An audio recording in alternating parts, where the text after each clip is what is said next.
Warahmatullahi wabarakatuh. Halo teman-teman semuanya, perkenalkan nama aku Syifa Nurfiani Arfan dengan NIM 2310101166.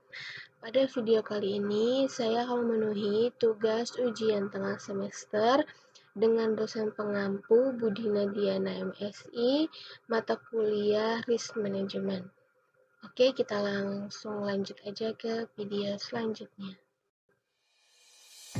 Teman-teman, pernah gak sih kalian dengar kalimat namanya juga bisnis, pasti ada resikonya?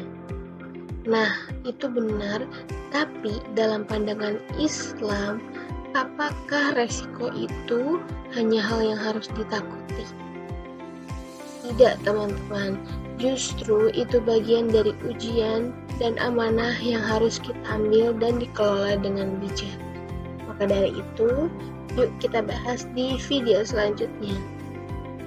Dalam Islam, resiko disebut gharar atau ketidakpastian yang bisa menimbulkan kerugian. Tapi Islam tidak menolak resiko sepenuhnya. Selama resiko itu terukur, transparan, dan tidak menzalimi pihak lain, maka boleh diambil.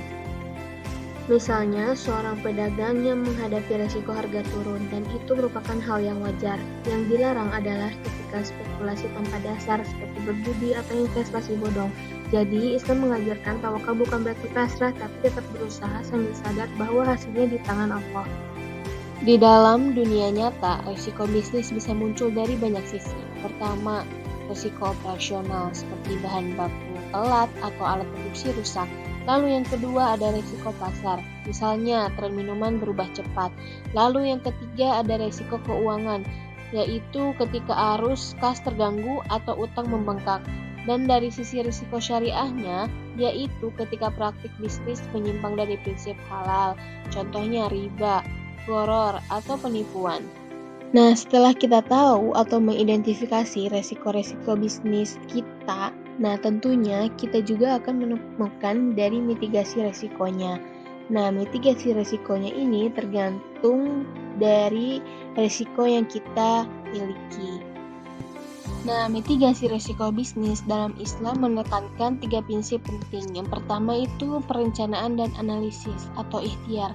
Jadi kita memahami potensi bahaya sebelum kita memulai usaha. Lalu yang kedua transparansi dan kejujuran atau amanah. Nah, kita ini jangan menyembunyikan risiko dari mitra atau konsumen. Lalu yang ketiga ada tawakal dan etika bisnis. Nah, setelah semua usaha dilakukan, serahkan hasilnya kepada Allah SWT.